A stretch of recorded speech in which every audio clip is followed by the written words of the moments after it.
नमस्कार प्रेक्षक हो. हॅलो डॉक्टर या कार्यक्रमात मी डॉक्टर अमृता वसंत पेडणेकर आपणा सर्वांचं मनपूर्वक स्वागत करते. प्रेक्षक हो, आई होणं हा प्रत्येक स्त्रीच्या आयुष्यातील एक महत्त्वपूर्ण आनंदाचा क्षण असतो आणि या नव्या प्रवासाची सुरुवात होते ती आपल्या बाळाच्या पहिल्या श्वासापासून, त्याच्या पहिल्या स्पर्शापासून आणि अर्थातच आईच्या दुधाच्या पहिल्या थेंबापासून. आईचं दूध हे बाळासाठी केवळ अन्न नाही तर त्याला मिळणारं नैसर्गिक आणि महत्त्वाचं असं पोषण असतं. परंतु अनेक मातांच्या मनात असा प्रश्न असतो की बाळाला स्तनपान कधी सुरू करावं, पहिलं पिवळं दूध हे बाळासाठी योग्य असतं की नसतं, तसंच स्तनपानासोबत गाईचं दूध, म्हशीचं दूध किंवा फॉर्म्युला मिल्क हे देणं योग्य आहे का. तर याच विषयावर आज आपण चर्चा करणार आहोत.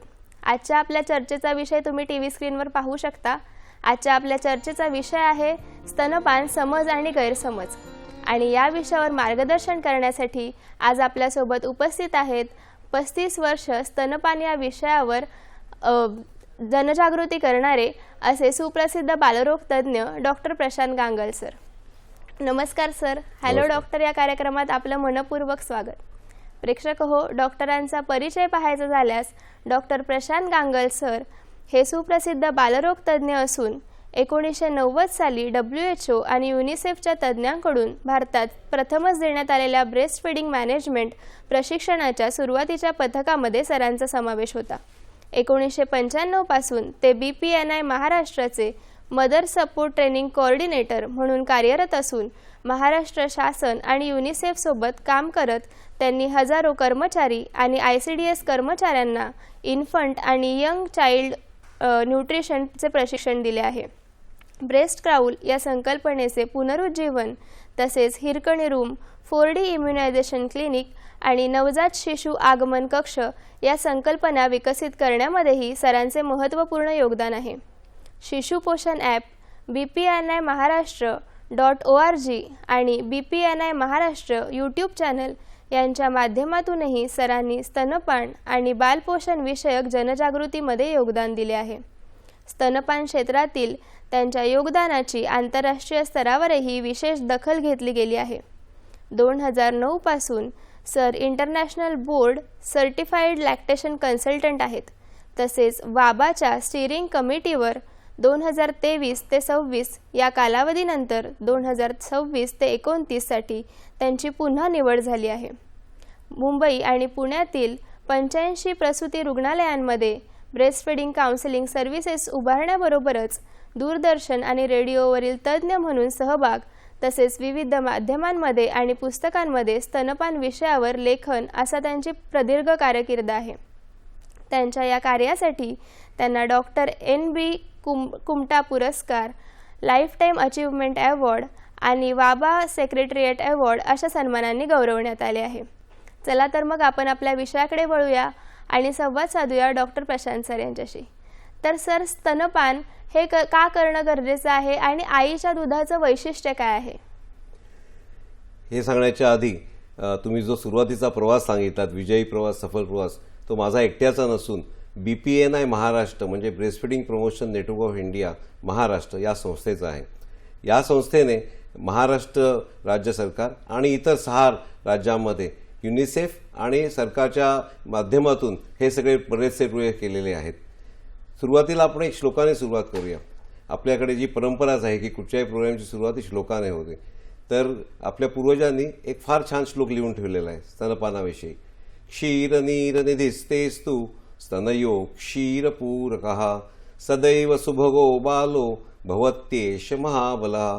म्हणजे आईच्या दुधामध्ये अन्न आणि पाणी म्हणजे दुधाचा साठा एवढा व्यवस्थित असतो की बाळ निश्चितच, ज्या बाळाला आईचं दूध मिळेल तो निश्चितच मला वाटतं महाबली होईल. आपल्या महाबली 2च माहिती आहेत, हनुमान आणि भीम.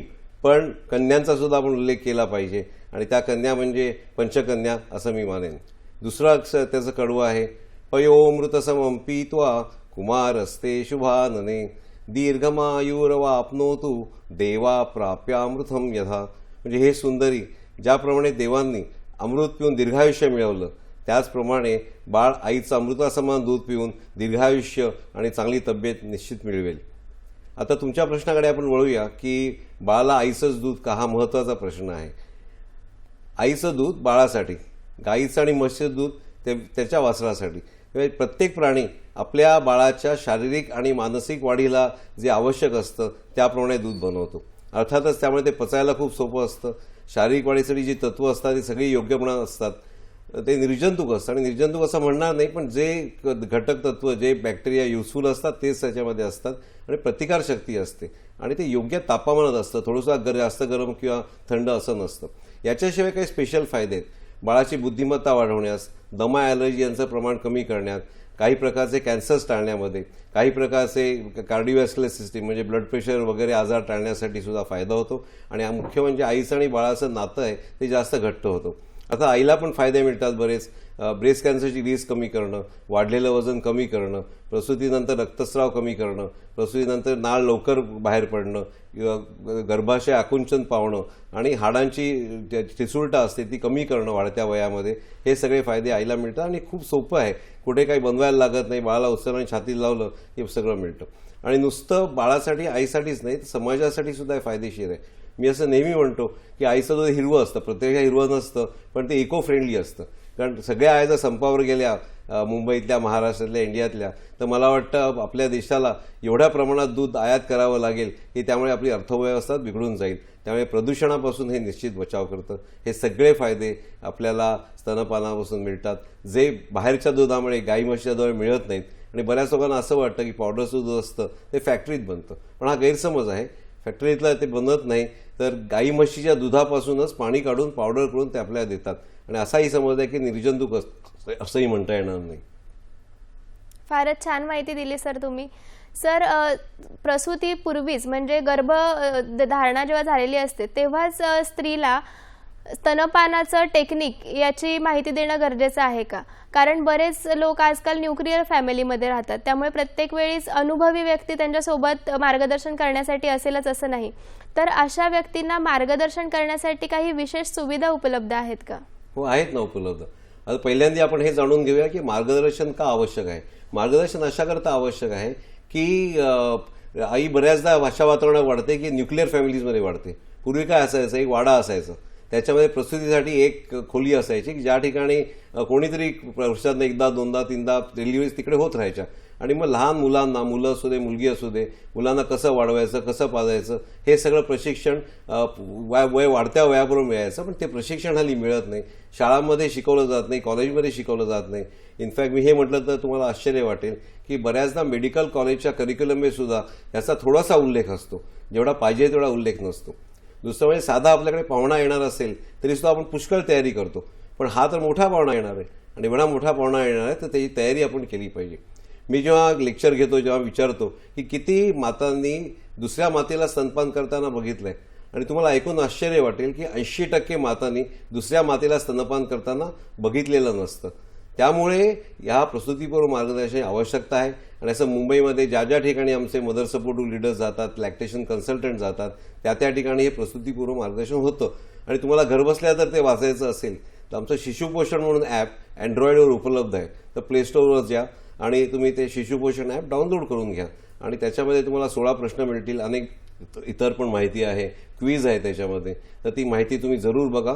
आणि त्यासाठी राज्य सरकारने सुद्धा एक गाईडलाईन दिलेली आहे की ह्या गाईडलाईननुसार प्रसूतीपूर्व मार्गदर्शन घेतलं जावं 7व्या महिन्यात. बरोबर. याचबरोबर BPNI महाराष्ट्र असं यूट्यूब चॅनल आणि bpnimaharaष्ट्र.org अशी साईटही उपलब्ध आहे, त्यावरही तुम्ही माहिती घेऊ शकता. तर सर, स्तनपान करण्याची योग्य टेक्निक काय आहे याविषयी माहिती द्याल का? जरूर.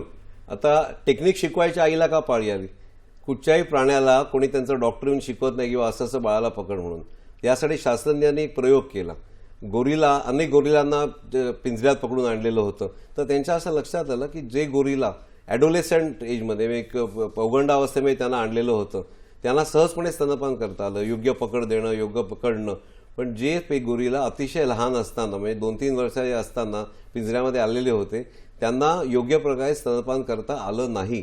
आणि मग ह्याच्यातनं आपल्याला काय दिसतं की जरी स्तनपान नॅचरल असलं, नैसर्गिक असलं, तरी it is also learned behaviour, शिकलेली बिहेवियर आहे. त्याच्यामुळे त्याचं प्रशिक्षण पूर्वी आवश्यकता पडायची नाही, पण आता त्याची आवश्यकता पडायला लागेल. योग्य काय पोझिशन आहे, काय लॅचिंग, बाळ कसं पकडतं लॅचिंग म्हणतात. बाळाची पोझिशन काय, आईची पोझिशन काय, हे आपण बघूया. आता लॅचिंगमध्ये तुम्हाला एक कॉम्प्युटर इमेज दाखवतो. ओके, मी तुम्हाला आता एक हा चार्ट दाखवता. चार्ट बघा. आता या दोन आकृत्यांमध्ये तुम्हाला काय दिसतंय? या दोन आकृत्या माझ्या उजव्या हाताजवळ जी आकृती आहे त्या आकृतीमध्ये बाळाने फक्त निपल पकडलेला आहे, काळा भाग पकडलेला नाहीये. तर ह्या दुसऱ्या आकृतीमध्ये काय बघता माझ्या डाव्या बाजूच्या, तर त्या आकृतीमध्ये बाळाने जास्तीत जास्त स्तन पकडला, स्तनाचा भाग काळा भाग पकडलेला आहे. बाळाची हनवटी आहे ती छातीत रुतलेली आहे, तोंड मोठं उघडलेलं आहे आणि खालचा काळा भाग म्हणजे तोंडाजवळचा काळा भाग बाळाने जास्त घेतलेला आहे. तर ही पोझिशन बाळाची असणं आवश्यक आहे. आता हे लॅचिंग म्हणतो, याला पकड म्हणतो. आता बाळाला कसं पकडावं? आता बाळाला साधारण मी पकडण्याची पद्धती तुम्हाला सांगतो. तर ह्याच्यामध्ये बघा, बाळाला पहिल्यांदा उचलून पोटाला पोट आईकडे वळवायचं आहे, मग पोटाला पोट चिकटवायचं आहे आणि मग हे बघायचं की बाळाचे कान, बाळाचा खांदा आणि बाळाची कमर हे एका रेषेमध्ये आहे आणि बाळाला व्यवस्थित सपोर्ट दिला गेलेला आहे. तर हे पकडायची पद्धत बघा. बरेच लोक जेव्हा पकडतात तेव्हा बॉलर जसा बॉल पकडतो ना तसं बाळाचं डोकं पकडतात. आता मला सांगा की बाळाचा सर्वात वीक भाग कुठचा आहे, म्हणजे कोमल कमजोर भाग कुठचा आहे? तर मान आहे. तर इकडे डोक्याला जर पकडलं तर मानेवर त्याचं प्रेशर येतं. ते पकडताना असा हात करून एक अंगठा बाळाच्या एका कानाजवळ, इंडेक्स फिंगर इकडे तर्जनी म्हणतो पण ती ह्या भागाजवळ असं एका कान दुसऱ्या कानावरून डोक्याच्या मागे पकड घ्यायची आणि मानेला सपोर्ट करायचे आणि ही 3 बोटं आहेत ही बाळाच्या खांद्यावर जातील. म्हणजे ह्या कपात बाळाला पकडायचं आहे, अंगठा आणि 4 फिंगरच्या, आणि 3 बोटं सपोर्टसाठी. त्यामुळे हा कपाले पकडायचं नाही आहे. हे असं पकडलं की सहज बाळ हँडल करणं अतिशय सोपं जातं. बघा, तलवार चालवण्याच्या आधी तलवार कशी पकडायची हे कळलं पाहिजे आणि त्यामुळे असं पकडलं बाळाला की बाळाला व्यवस्थित दूध मिळतं. आणि आईने काय केलं पाहिजे? तर आईने व्यवस्थित, मी आता आई आहे तर आईने व्यवस्थित टेका घेऊन बसलं पाहिजे. नंतर स्तन हा यू आकारात किंवा सी आकारात पकडला पाहिजे. आपण जेव्हा सँडविच खातो तेव्हा आपण असं खातो, आपली बोटं जी असतात ती आपल्या ओठांना समांतर असतात. आता बाळ जर बसलेलं असेल तर आपण सी मध्ये पकडू शकतो बाळाचं तोंड, पण बाळ जर आडवं असेल तर तुमच्याच मी उलटं दाखवतोय तर बाळाचं तोंड बघा उभं आहे. माझ्यासाठी सँडविच जे करायचे आईला ते यू शेप करावं लागेल. जशी बाळाची पोझिशन बदलेल तसं सँडविच करावं लागेल. आणि मग आईने बाळाच्या वरच्या ओठाला निपलचा स्पर्श करायचा आहे. बाळ अर्थातच तोंड मोठं उघडेल आणि मग तोंड की पटकन आईने बाळा छातीला लावायचं आहे आणि दाढीचा भाग छातीत घुसला पाहिजे. आता आपण ॲपल खातो, सफरचंद खातो ते आपण असं खात नाही खारीसारखं, आपण असं खातो आणि त्यामुळे बाळाने वरती ब्रेस्टकडे वरती बघणं आवश्यक आहे. ह्या जर तुम्ही सगळ्या गोष्टी केल्यात आणि आईने बाळाशी संवाद साधणं आवश्यक आहे. हल्ली माता काय करतात, बऱ्याचदा TV किंवा मोबाईलमध्ये बिझी असतात आणि मातांना नेहमी सांगतो की जेवढं प्रेम तुम्ही मोबाईलवर करता तेवढं कमीत कमी बाळावर करा. जेवढं जेवढा मोबाईल जवळ ठेवता तिकडे तेवढ्या जवळ बाळाला ठेवा आणि हे जर केलं तर मला वाटतं निश्चितपणे आईला व्यवस्थित पाजता येईल आणि यंग गोरिलांसारखी त्यांची अवस्था होणार नाही. खरंच प्रेक्षक हो, सरांनी आपल्याला डेमॉन्स्ट्रेशन देऊन फारच छान पद्धतीने सांगितलं की ब्रेस्ट फीडिंग कशी करावी. तर सर, अनेकांच्या मनात असा प्रश्न असतो की बाळांना पहिलं स्तनपान कधी सुरू करावं आणि डिलिव्हरीनंतर जे पहिलं पिवळसर दूध येतं तर ते घट्टसर असतं. तर अनेकांना असं वाटतं की ते बाळाला पचणार नाही आणि ते दूध काढून टाकावं. तर हा समज योग्य आहे का? आता असं आहे की बाळाची, मी आता नॉर्मल प्रसूतीमध्ये काय झालं पाहिजे हे सांगतो, म्हणजे व्हॅजायनल डिलिव्हरीमध्ये काय झालं पाहिजे असं सांगतो. तर प्रसूती झाल्यानंतर, म्हणजे हे आता सिझेरियनला पण अनुकूल आहे पण त्याचे टेक्निक्स वेगवेगळे आहेत. तर प्रसूती झाल्यानंतर साधारण 5 मिनिटाच्या आत आईचा आणि बाळाचा अनावृत्त स्पर्श चालू झाला पाहिजे.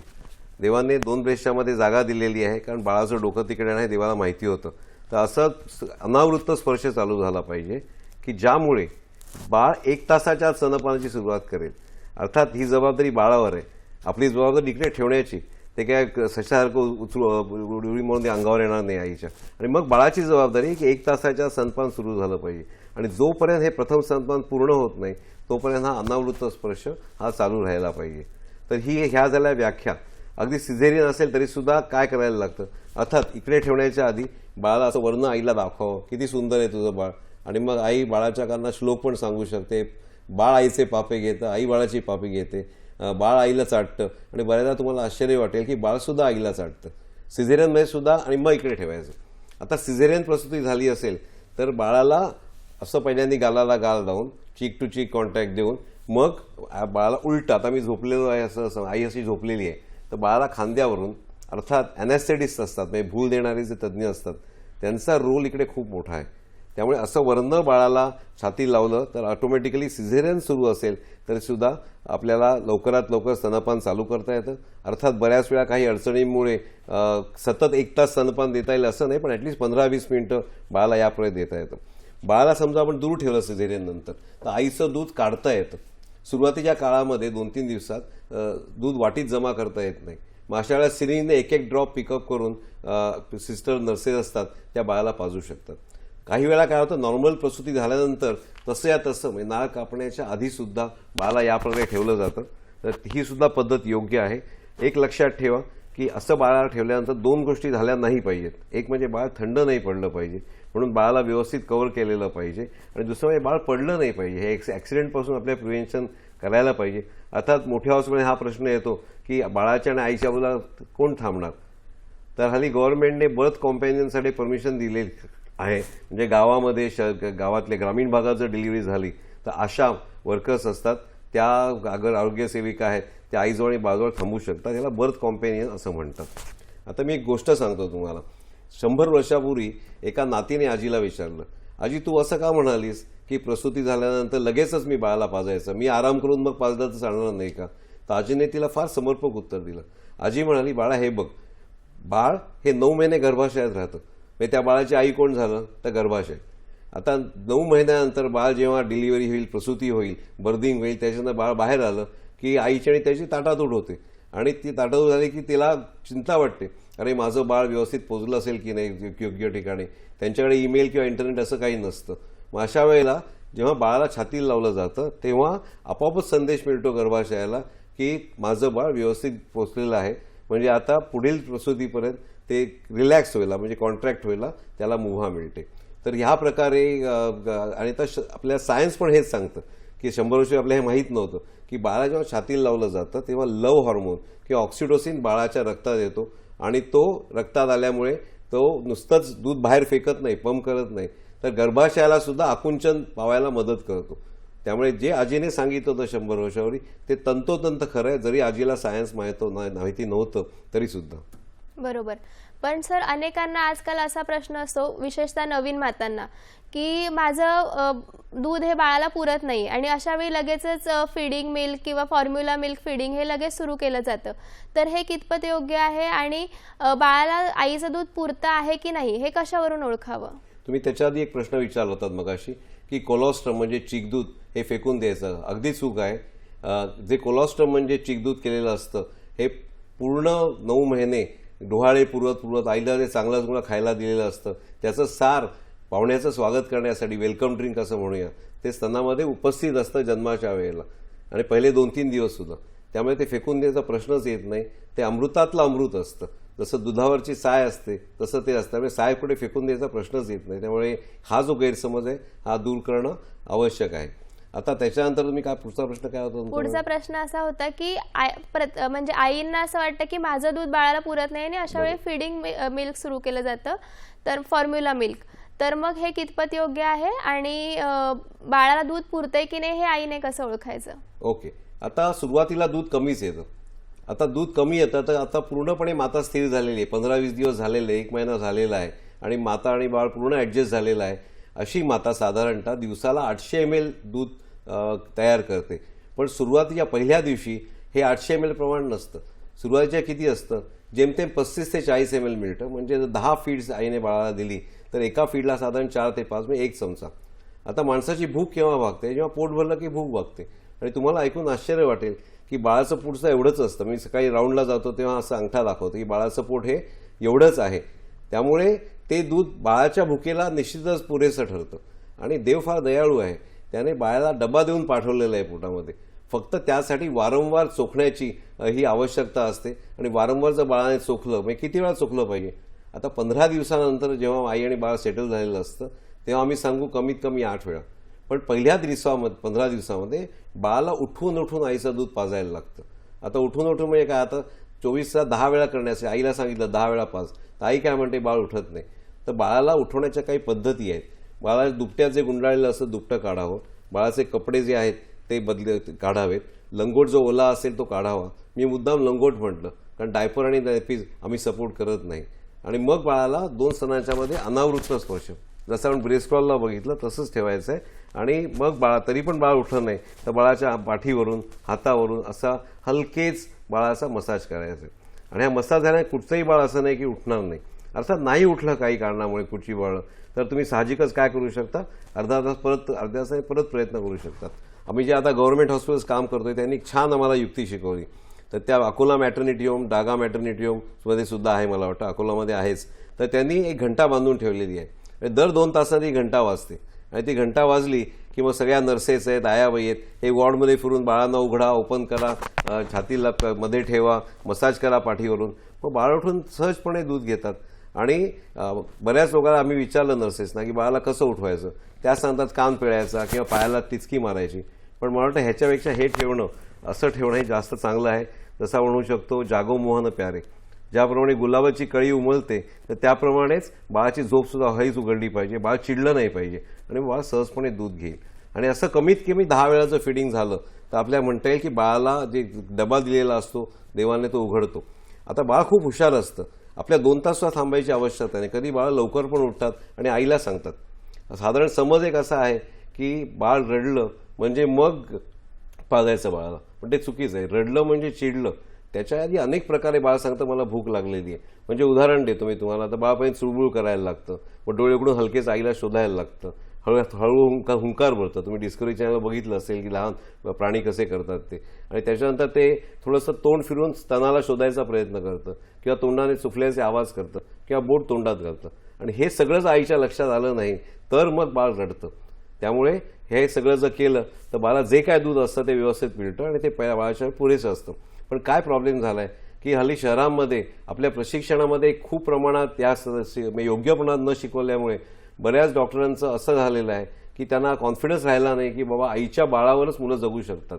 मी ॲग्री करतो की एक 15-20% बाळांना कदाचित बाहेरसूद लागू शकेल. पण जर आपण ही पद्धत अवलंबली, वारंवार पाजलं बाळा, कमीत कमी 10 वेळा पाजलं तर बाळाची साखर पण नॉर्मल राहील. हायपोग्लायसेमियाची भीती असते डॉक्टरांना, ते पण होणार नाही. आणि सुरुवातीला दूध वाढत जातं, बाळ जसं पोट मोठं होत जातं तर दूधसुद्धा वाढत जातं. आणि हे प्रसूतीपूर्व मार्गदर्शन आम्ही कसं समजावतो की पहिल्या 3 दिवशी गंगोत्रीची गंगा, पुढच्या 3 दिवशी ऋषिकेशची गंगा, त्याच्या पुढच्या दिवशी हरिद्वारची गंगा, त्याच्यानंतर 9 ते 12 दिवसांमध्ये वाराणसीची गंगा आणि 12 ते 15 दिवसे गंगासागर. पूर्ण पाना फुटतो आईला आणि मग 800 ml दूध यायला सुरुवात होते आणि मग बाळा पुरण्याचा प्रश्नच येत नाही. त्यामुळे ह्या सगळी टेक्निक जर अवलंबली तर 80% याच्याबरोबर बाळांना एक्सक्लुझिव्ह ब्रेस्टफीडिंग, भले सिझेरियन असू दे किंवा नॉर्मल डिलिव्हरी असू दे, सहज देणं शक्य होईल. बरोबर. म्हणजेच दर 2 तासांनी किंवा बाळाला भूक लागलेली आहे याची लक्षणं ओळखून बाळाला स्तनपान केलं पाहिजे. करेक्ट. तर सर आता बाळाला पुरेसं दूध मिळवण्यासाठी आईचा आहारही तितकाच महत्त्वाचा आहे. तर पुरेसं दूध जमा व्हावं यासाठी किंवा प्रोड्यूस व्हावं यासाठी आईच्या आहार संबंधी काय काळजी घेतली त्याच्या आधी तुम्ही जो प्रश्न विचारला तर आधीच्या प्रश्नाला जोडून की आईला बाळा दूध पुरताय की नाही कसं ओळखायचं. 15 दिवसाच्या पुढे जर आई आणि बाळ असेल, व्यवस्थित सेटल झालेले असतील तर बऱ्याचदा 1 महिन्यानंतर आसपासचे नातेवाईक येतात, मित्रमैत्रिणी येतात, अगं तुझं दूध बाळा पुरताय की नाही असं. आणि बाळाचं वाढतं तसं पण आईच्या मनात शंका येते. त्यासाठी सोप्या टेस्ट आहेत. एक म्हणजे बाळ लघवी किती वेळा करतं 24 तासात. 24 तासात बाळ कमीत कमी 6 ते 7 वेळा लघवी करत असेल भरपूर तर याचा अर्थ बाळाला आईचं दूध पुरत आहे. आणि दुसरं म्हणजे वजन. जन्मवजन कमी होतं जन्मानंतर. ते 15 दिवसाच्या आधी मागवून घेतो मी, पण 15 दिवसानंतर बाळाचं वजन जर महिन्याला कमीत कमी 500, 600, 700 वाढत असेल तर आपण म्हणू शकतो की बाळाला आईचं दूध पुरत आहे. आणि मी तुम्हाला एक्झॅक्ट आकडा सांगितला नाही याचं कारण म्हणजे जागतिक आरोग्य संघटनेने ग्रोथ चार्ट दिलेले आहे, ते उत्तम आहेत. त्याच्यावर प्लॉटिंग करायचं, त्याची बाळाची वाढ कशी होते, लाईनला पकडून चाललेली आहे की नाही, पकडून जर चाललेली असेल तर बाळाला आईचं दूध पुरत आहे. 15 दिवसाच्या आधी गोष्ट जास्त कॉम्प्लिकेटेड होते, कारण लघवी आणि वजनावर लघवीमुळे काही फायदा होत नाही. कारण जन्मानंतर पहिले 3 दिवस बाळाला कमीच लघवी होते. पहिल्या एका 24 तासामध्ये एक वेळा जरी झाली तरी सुद्धा पुष्कळ. लघवीवर अवलंबून राहता येत नाही, वजनावर अवलंबून राहता येतं. 0, 3, 7, 14 आणि 28 या दिवशी वजन झालं पाहिजे. तिसऱ्या दिवसाचं वजन हे जन्मवजनापेक्षा 7 ते 8% कमी असतं. म्हणजे 3 किलोचं बाळ झालेलं असेल, 3000 ग्रॅमचं बाळ झालेलं असेल तर 240, 200 ह्या प्रमाणात वजन कमी झालेलं पाहिजे. आणि मग ते हळू वाढायला सुरुवात होते. जर तिसऱ्या दिवसाचं वजन चौथ्या दिवसाचं वजन हे 10% जास्त वजन घट झालेली असेल तर मला वाटतं बाळाला तपासणीची आवश्यकता आहे. कसं पकडते आहे, कसं पाचते, डॉक्टरची पण ओपिनियन आवश्यक आहे. आणि 12.5% जर वजन कमी झालं तर याचा तर बाळाला ॲडमिशन पण लागू शकते न्यूबॉर्न केअर युनिटमध्ये. त्यामुळे वजन एक अतिशय सेन्सिटिव्ह आहे. डिजिटल वेइंग स्केलवर घेतलेलं 5 ग्रॅमच्या किंवा 1 ग्रॅमच्या फरकाने 7 दिवसाचं वजन हे तिसऱ्या दिवसाच्या वजनापेक्षा जास्त पाहिजे आणि पण जन्मवजनापेक्षा कमी असेल आणि 14 दिवसाचं वजन जन्मवजन क्रॉस झालेलं पाहिजे, पुढे गेलेलं पाहिजे जन्मवजनाच्या. या प्रकारे जर मॉनिटरिंग झालं बाळाचं तर बाळाला आईचं दूध पुरताकीने ओळखता येईल. घरच्या घरी पाण्याचा एक उपाय म्हणजे शी वरून पहिल्या दिवशी 1 वेळा, दुसऱ्या दिवशी 2 वेळा, तिसऱ्या दिवशी 3 वेळा, चौथ्या दिवशी 4 वेळा आणि 5 दिवसानंतर वारंवार शी व्हायला पाहिजे. पहिल्या दिवशी काळी, दुसऱ्या दिवशी काळी हिरवी, तिसऱ्या दिवशी हिरवी पिवळी आणि चौथ्या पाचव्या दिवसापासून बाळाने वारंवार पिवळी शी हळदी रंगाची केली पाहिजे. आणि या प्रकारे अर्थात ही शीचं प्रमाण वाढलेलं प्रमाण महिन्याभरापुरतंच असतं पण ते आपल्याला सांगतं की ट्रॅफिक चालू झालं आहे म्हणून. आणि त्यामुळे शी हे साधं सोपं साधन आहे. 6व्या-7व्या दिवसा बाळाचं हिरवी शी करत असेल, 24 1-2दाच करत असेल तर ते चुकीचं आहे. ह्या सगळ्या मार्गाने आपल्याला ओळखता येतं. वजन, शी आणि लघवीचा अर्थात मदत करत नाही पण लघवीचं प्रमाण वाढायला लागतं 3ऱ्या-4थ्या दिवसापर्यंत. छातीमध्ये भारी पण यायला लागतं, दूध वाढतं, लघवीचं प्रमाण वाढतं, 7व्या दिवशी आणखी वाढतं आणि 15 दिवसांनी ते आणखी पुढे गेलेलं असतं. या सगळ्या मार्गांची माहिती प्रत्येक आईला आणि आरोग्य सेवकाला माहिती असणं आवश्यक आहे. नक्कीच सर, आपल्याला ईमेलद्वारे प्रेक्षकांचे काही प्रश्न आले आहेत. तर पहिला प्रश्न असा आहे की जर आईला सर्दी, ताप, खोकला असं काही झालं असेल तर बाळाला स्तनपान करणे योग्य आहे का? आणि दुसरा प्रश्न असा आहे की जर जुळी बाळं असतील तर त्यांना स्तनपान किती वेळाच्या अंतराने करावं आणि आईला बाळा म्हणजे आईचं दूध बाळांना पुरेल का जुळ्या बाळांना? अच्छा, तर जुळ्या बाळांचा प्रश्न आपण आधी घेऊया की नॉर्मल बाळं असतात ते एक बाळ जे चुकत असेल त्याच्या डबल काय म्हणते वेगाने जुळी मुलं चुकतील. त्यामुळे नॉर्मल आईला जर 800 ml दूध येत असेल सेटल झाल्यानंतर तर तीच जर दुसरी आई असेल, जुळ्या बाळांची आई असेल तर तिला डबल दूध येतं म्हणजे 1600 दूध येतं. पण ह्या आईला आरोग्य सेवकांकडून आणि घरच्या माणसांकडून अतिशय मोठ्या सपोर्टची आवश्यकता असते. तिला ॲश्युरन्स देणं की वारंवार छाती लावत राहा आणि ब्रेस्ट एम्प्टी झाल्या पाहिजेत. बऱ्याच वेळा काय होतं, कमी वजनाची बाळं असतात किंवा जुळी बाळं असतात ती कमी वजनाची असतात, त्यांना प्रिमॅच्युअर ठेवण्याची आवश्यकता पडू शकते. अशा वेळा आईचे स्तन म्हणजे कुठच्याही बाळाला जर प्रिमॅच्युअर ठेवलं तरीसुद्धा 3 तासाच्या आत म्हणजे प्रसूती झाल्यापासून 3 तासाच्या आत दूध बाळात छातीतनं काढलं गेलं पाहिजे. आणि दूध छातीतनं काढलं गेलं तर काय होईल की ब्रेस्ट ॲक्टिव्ह राहतील. ब्रेस्टचं कॅलिब्रेशन म्हणजे स्तनाचं आईचं दूध कॅलिब्रेशन हे 11व्या दिवसांत पूर्ण होतं. त्यामुळे जे काय प्रयत्न करायचे दूध वाढवण्याचे पहिल्या 11 दिवसात केले पाहिजे. तर पंपिंगची सुद्धा मोठ्या प्रमाणात आवश्यकता पडू शकते. आणि कसं पकडायचं, समजा जुळी मुलं आहे ती खूप चांगल्या वजनाची असं मानूया तर ह्या प्रकारे पकडता येतं. हे मी एकाच बाळाला पकडलं आहे, दुसऱ्या बाळ असं पकडलं आहे, फुटबॉल होल्ड म्हणतात. ही वारंवार आईला प्रश्न पडतो, एक बाळ झोपतं तोपर्यंत दुसरं उठतं तर कसं मॅनेज करायचं. तर ह्या प्रकारे आपण पाजू शकते आई. आणि त्यामुळे हा सपोर्ट खूप देणं महत्त्वाचं आहे की बाबा आम्ही आहोत तुझ्याबरोबर आणि तुला सगळी मदत करू आम्ही. आणि अर्थात आम्हाला काही हॉस्पिटल्सनी पण शिकवलं की जेव्हा बाळ प्रसूतीगृह लेबर रूममधनं आणि सिझेरियनपासून जेव्हा त्याला NICUने पाठवतात तेव्हा कोलोस्टम घेऊनच ते गेलं पाहिजे. म्हणजे ते NICUमध्ये कोलोस्टम अगदी थोडा असला 1 ml ते सुद्धा तो तोंडाला लावता येईल. त्याला गोल्डन फर्स्ट अवरचं जे दूध असतं ते मिळणंही आवश्यक आहे.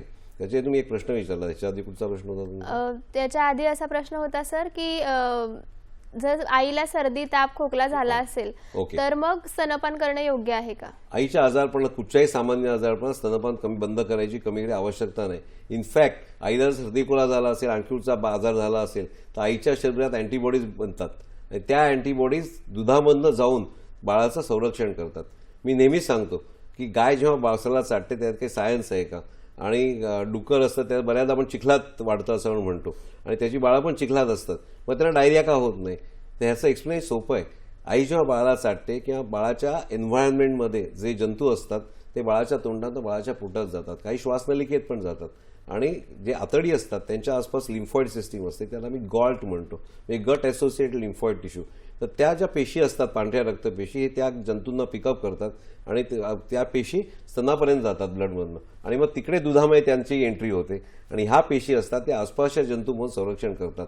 त्यामुळे आई आपल्या दुधातून केवळ आजारांचेच नाही तर आसपासच्या ह्याच्यात जे खतरनाक जंतू असतात त्यांच्याबरोबर सुद्धा एक प्रतिकारशक्ती आई बनवते. आणि त्यामुळे साधारण आजारामध्ये इनफॅक्ट आईने वारंवार पाजलं पाहिजे म्हणजे बाळाला सुद्धा त्याचा फायदा होईल. तर हे सगळं आजारामध्ये आता औषधं काय काय आजारात दिली जातात, तर मोस्टली सगळी औषधं चालतात.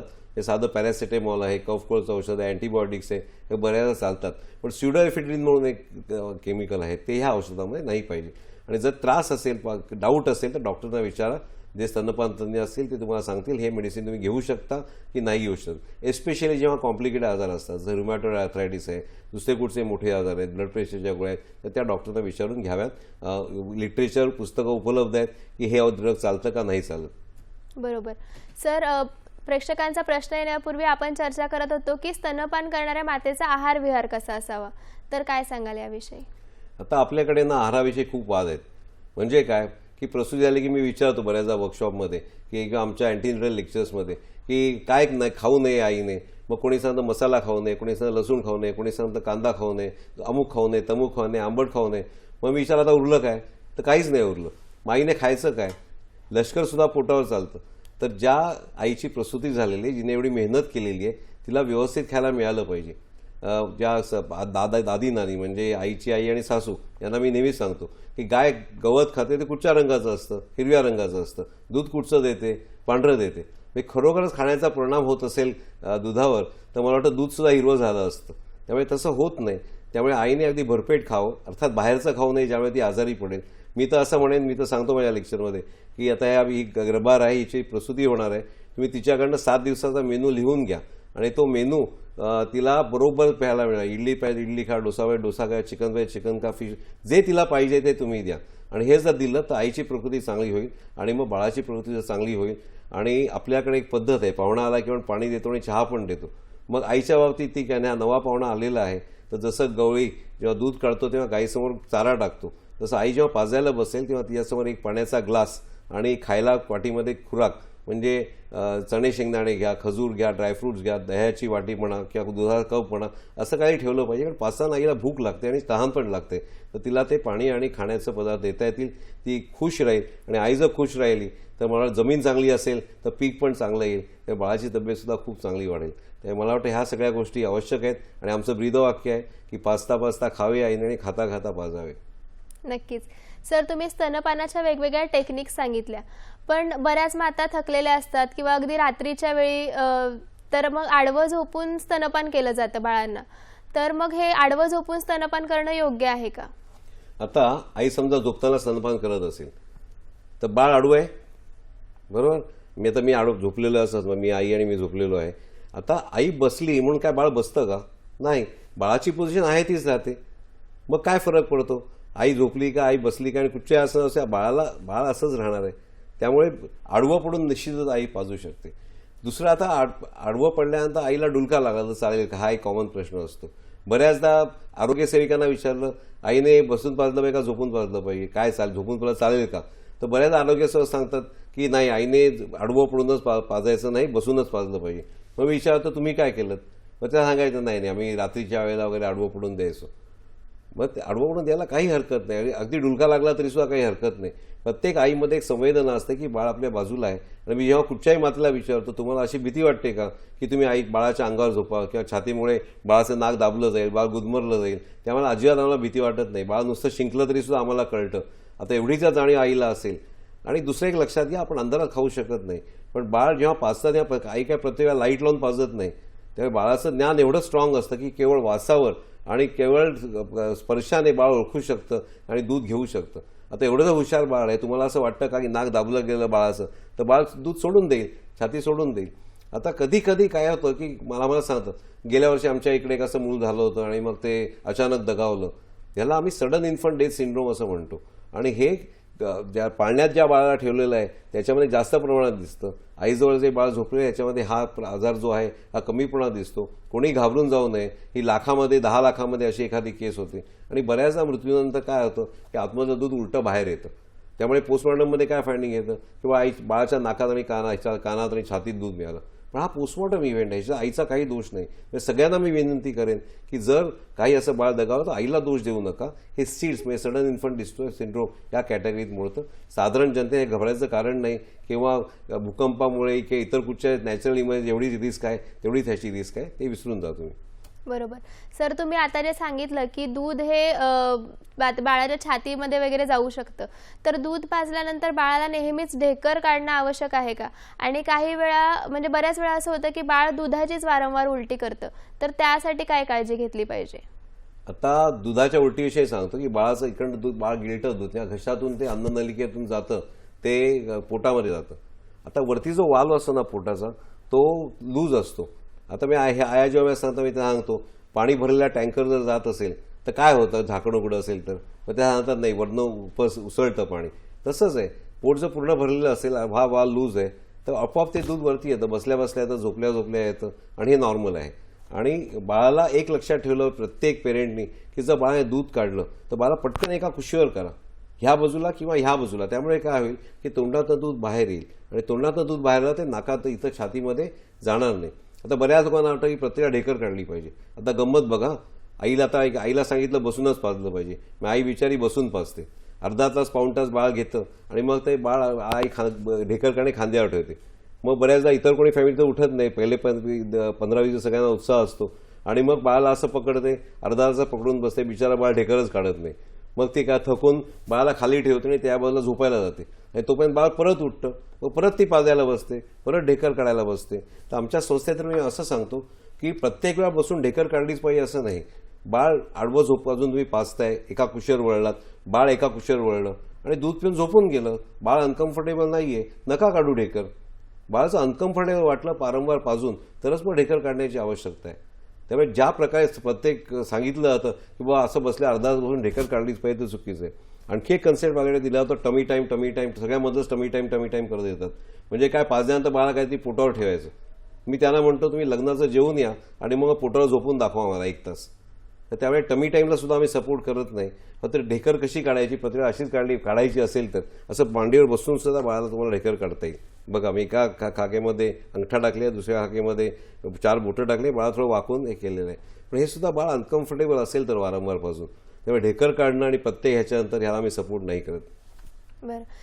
सर अनेक मातांना अजून एक असा प्रश्न असतो की प्रत्येक वेळी स्तनपान करताना दोन्ही स्तनांमधून थोडं थोडं स्तनपान करावं की एका स्तनातून एका वेळी स्तनपान करावं आणि त्यानंतर दुसऱ्या स्तनातून करावं, तर काय सांगाल याविषयी? आता गैरसमजूत काय आहे ना ती काय हे पण शोधलं पाहिजे. आता एका वेळेला एका बाजूला दोन्ही बाजूला 5-5 मिनिटं द्यायचं 10-10 मिनिटं द्यायचं हे माता का करतात माहिती आहे का तुम्हाला? असं सांगितलेलं असतं की एका बाजूला दूध आहे आणि एका बाजूला पाणी आहे.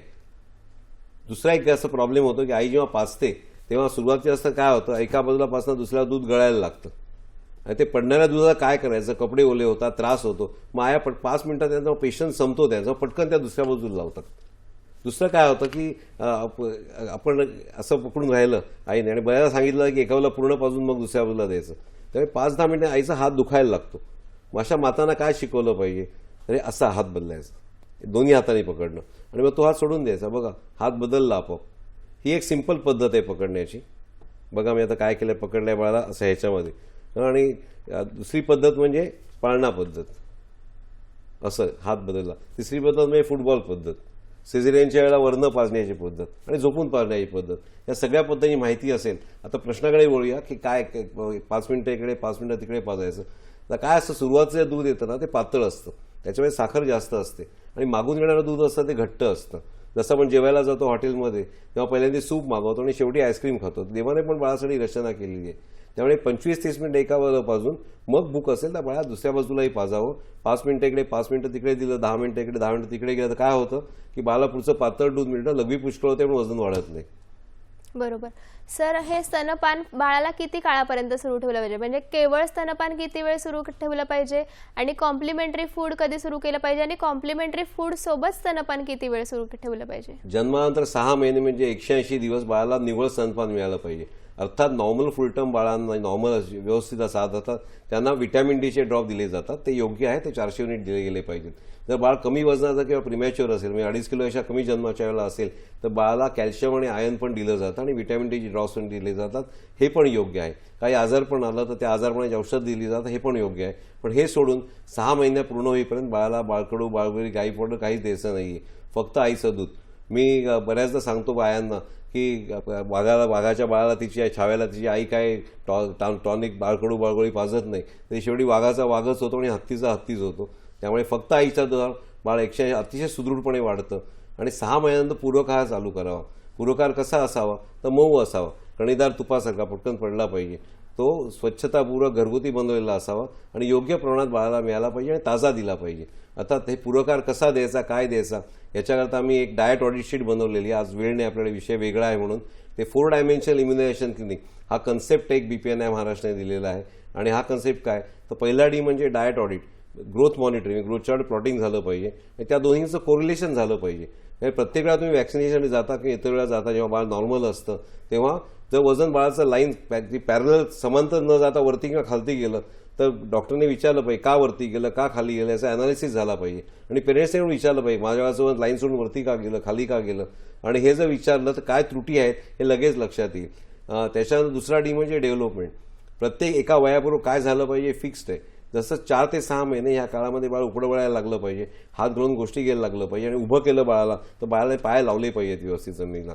तर प्रत्येक वॅक्सिनेशनच्या वेळेला काय झालं पाहिजे डेव्हलपमेंट हे मार्क करणं आवश्यक आहे. तिसरा डी म्हणजे ड्रग्स. आता एक प्रसूती झाल्यानंतर साधारणतः 4-5 महिने आईला महिना म्हणजे पिरियड्स येत नाहीत. ह्या पिरियड्समध्ये येत नाहीत तर त्या काळात असं नाही की पिरियड आल्यानंतरच दुसरी गर्भधारणा होईल. बऱ्याच माता हे लक्षातच येत नाही त्यांच्या की आपण आता परत प्रेग्नंट झालेलो आहोत. तर त्यामुळे 1.5 महिना झाला, काही वेळेला आता डिलिव्हरीच्या वेळेला प्रसूतीच्या वेळेला बसवतात तर 1.5 महिना झाला प्रसूती होऊन की साधारण एक चौकशी झाली पाहिजे की बाबा तांबी बसून घेतलेली आहे का. कारण कॉन्ट्रासेप्टिव्ह पिल्स घेता येत नाहीत, गोळ्या घेता येत नाहीत. त्यामुळे अशा वेळेला तांबी बसवण्याची इन्क्वायरी होणं पिडियाट्रिशियनतर्फे, डॉक्टरतर्फे, नर्सतर्फे आवश्यक आहे. आईचं कॅल्शियम व्यवस्थित चालू आहे की नाही, कमीत कमी 3 महिने आईला कॅल्शियम आणि आयर्न मिळालं पाहिजे. कॅल्शियम 6 महिने सुद्धा आणि अल्टरनेटिव्ह आया विसरतात असं धरलं तर 6 महिने आयर्न आणि 1 वर्ष कॅल्शियम असं मिळणं आवश्यक आहे. आणि शेवटचा डी म्हणजे डोस. आम्ही असं समजतो की शेवटचा डी म्हणजे डोस म्हणजे वॅक्सिन देण्यासाठी कुठच्या डॉक्टर किंवा नर्सेसचा हात उचलला जात असेल पहिल्या 3 गोष्टी न करता त्याला मी क्राईम ऑफ फर्स्ट ऑर्डर म्हणेन, 1 नंबरचा गुन्हा. तर त्यामुळे ह्या गोष्टी नाही झाल्या पाहिजेत आणि ह्याला 4D क्लिनिक असं म्हणतो. आणखी एक मला कन्सेप्ट सांगायला विसरलो मी की प्रसूतीच्या वेळेला आता पुढे आपण जिकडे डिलिव्हरी होते, प्रसूती होते, बर्थिंग होतं त्याला आपण लेबर रूम म्हणतो. आता जर आपल्या देशाचा नागरिक पहिल्यांदा जिकडे उतरणार असेल ती रूम कशी पाहिजे, ती खोली म्हणजे अगदी व्यवस्थित छान पाहिजे. The best room in the city, सर्वात चांगली रूम स्टेटमधली कुठची असेल ती म्हणजे प्रसूती कक्ष पाहिजे. त्यामुळे त्याचं नावच असं ठेवलं लेबर रूम, ते ड्रॅब नाव बदलून आम्ही त्याचं नवं नामांकरण केलेलं आहे की ते अतिशय सुंदर असावं आणि त्याच्यामध्ये वरती छान मुलांची चित्र असावीत आणि त्याचं नाव आहे प्रसूती नवजात शिशु आगमन कक्ष. आणि नुसतंच तो सुंदर नसावा, त्याच्याबरोबर जी वागणूक आहे हेल्थ वर्कर्सची, आरोग्य सेवकांची, नर्सेसची ती चांगली असावी. आपण विमानात जातो एअरहोस्टेस काय म्हणते वेलकम, आणि तसं वेलकम आपण आईला पण करू शकतो ना. शहनाई वाजू शकते, छान फुलांनी आईचं स्वागत करू शकतो. अर्थात फुलांनी वास दरवळे त्यामुळे ते बाळासाठी चांगलं नाही, पण एक स्वागत चांगल्याप्रमाणे होणं, चांगली वागणूक. 100 वर्षापूर्वीपर्यंत डिलिव्हरी ही घरी व्हायची आणि घरी झाल्यामुळे काकी, मामी, आजी यांच्या प्रेमळ सहवासात ती व्हायची. तर ज्या प्रकारे तो प्रेमळ सहवास घरी मिळत होता, आपण एक पेशंटना हॉस्पिटलमध्ये खेचून आणलं डिलिव्हरीसाठी, तो तिकडे सुद्धा मिळाला पाहिजे. त्याचं नाव नवजात शिशु आगमन कक्ष.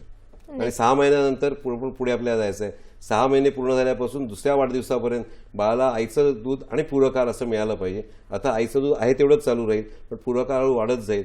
आणि दुसऱ्या वाढदिवसानंतर आईने पोषण म्हणून आईचं दूध द्यायचं नाही आहे, तर नॉन न्यूट्रिएंट बेनिफिट्स म्हणजे कॅन्सरची रिस्क कमी होणं, इन्फेक्शनचं प्रमाण टळणं, बुद्धी वाढणं, यासाठी 2 ते 5 वर्षामध्ये आईच्या मर्जीने, आपल्या मर्जीने टॉनिकसारखं बाळा दूध पाजायचं आहे. 5 वर्षापर्यंत का टॉनिकसारखं? कारण 5 वर्षाला बाळाची प्रतिकारशक्ती मोठ्या माणसांसारखी होते, त्यामुळे आजारांचं प्रमाण कमी होतं. अर्थात 2 ते 5 वर्ष हा पिरियड आहे. डॉक्टर काय म्हणतात याच्यावर आया अवलंबून असतात. हे प्रत्येक आरोग्य सेविकेने, डॉक्टर्सनी, नर्सेसनी सांगणं आईला आवश्यक आहे. ह्याच्या शिफारशी आहेत, या जाणून घ्या. नक्कीच सर, तुम्ही आता असं सांगितलं की 2 ते 5 वर्षापर्यंत स्तनपान केलं पाहिजे, पण वर्किंग वुमेन्सना एवढी सुट्टी घेणं पॉसिबल नसतं. तर अशा मातांनी दूध साठवून ठेवण्यासाठी काही वेगळ्या पद्धतींचा अवलंब करावा का? आता असं आहे, मी आयांना सांगतो की तुम्ही बाळाला सोडून कामावर जाणं ही बाळासाठी पहिली शिक्षा झाली. ती तर टाळता येत नाही तुम्हाला. आणि बाळाचं दूध बंद केलं ही दुसरी शिक्षा झाली, पण ती टाळता येते. बऱ्याचदा आई कामावर जायला लागली, काय करत होतं की सकाळी 8ला निघालेली, बऱ्याचदा रात्री 8ला घरी येते. तर त्या 12 तासामध्ये दूध काढलं जात नाही. आणि दूध काढलं जात नाही की ब्रेस्टला आणि ब्रेनला संदेश मिळतो की बाबा आता दुधाची आवश्यकता नाही, दूध कमी होत जातं. आणि त्यामुळे आई घरी आल्यावर सुद्धा बाळाला पुरेसं दूध मिळत नाही आणि मग ते दूध हळू सुकतच जातं. त्यामुळे आईला जर कामावर द्यायचं असेल, बऱ्याच ठिकाणी याली 6 महिन्याची कमीत कमी रजा मिळते. याली कमीत कमी प्रसूतीच्या आधी घ्या, जास्तीत जास्त प्रसूती नंतर घ्या. जर तुम्हाला काही सॅबॅटिकल लीव्ह मिळत असेल, वर्षभराची शक्य असेल, एक वर्षभराची जर सुट्टी घेतली तर ते जास्त बरं पडेल. नंतर शेवटच्या गर्भधारणे शेवटच्या काळात जाणं ऑफिसला कठीण होतं, त्यामुळे काही दिवस हाफ डे जा, थोडं उशिरा निघायचं, संध्याकाळी लवकर परत यायचं. जर तुम्हाला जॉब चेंज करून मिळाला, दुसऱ्या ब्रँचमध्ये घराच्या जवळ मिळाला तर योग्य ठरेल. मी तर अगदी म्हणेन की तुम्ही तुमच्या कामाच्या जागेच्या जवळ अगदी जर काही जागा इथलं राहण्याची 6 महिन्यापुरती, त्याचा बाळा निश्चितच फायदा होईल. ऑफिस जवळ असेल तर आई बाळाला कोणीतरी घरी घेऊन येऊ शकतं आणि निघण्याच्या आधी पाजायचं, आल्यावर पटकन पाजायचं आणि रात्रभर जास्त पाजायचं, ज्याला आम्ही रिव्हर्स फीडिंग असं म्हणतो. तर हे सगळे जर आपण आईने फॉलो केले आणि दूध काढून ठेवणं, ऑफिसमध्ये सुद्धा हिरकणी कक्षाचा कन्सेप्ट म्हणून आम्ही दिला की जरी बाळाला पाळणाघर म्हणून आणता येत नसलं, पाळणाघर वापरली जात नाहीत, बोरिवलीला आई राहणारी आई चर्चगेटपर्यंत जाणार नाही बाळाला घेऊन, त्यामुळे असं खोली द्यावी की ज्यात आई दूध काढून ठेवू शकते, ते फ्रीज ठेवण्याची व्यवस्था असावी आणि येताना आईस पॅकमध्ये घेऊन येऊ शकते. हे जर प्रत्येक मातेला करता आलं तर काय होईल, तर बाळांना जरी आई कामावर जात असली तरी आईचं दूध मिळत राहील. आता 6 महिन्यानंतर पुरकार चालू होतो, तो 2 वेळा दिला, 1-2दा काढलेलं दूध दिलं, आल्यावर आईने पाजलं, रात्री जास्त पाजलं तर सहजपणे काम करणारी आईसुद्धा बाळाला व्यवस्थित पाजू शकते. नक्कीच सर, तुम्ही स्तनपानाविषयी आज फारच छान माहिती दिली आणि प्रेक्षक हो, स्तनपानाविषयी BPNI सारख्या संस्था अत्यंत मोलाचं असं आपल्याला मार्गदर्शन करतात, तर तीही आपण संधी साधली पाहिजे आणि तसं मार्गदर्शन घेतलं पाहिजे. सर, तुम्ही आमच्या कार्यक्रमात आज आलात आणि आम्हाला अत्यंत मोलाचं असं मार्गदर्शन केलं, त्याबद्दल दूरदर्शन सह्याद्री वाहिनी आणि आमच्या हॅलो डॉक्टरच्या संघातर्फे आपले खूप खूप आभार. धन्यवाद सर. प्रेक्षक हो, आता वेळ आलेली आहे आपली रजा घेण्याची. आपण पुन्हा भेटूया एका नवीन भागात नवीन विषयासह आपल्या आवडत्या कार्यक्रमात, ज्याचं नाव आहे हॅलो डॉक्टर. तोपर्यंत स्वस्थ रहा, मस्त रहा आणि आनंदी रहा. धन्यवाद.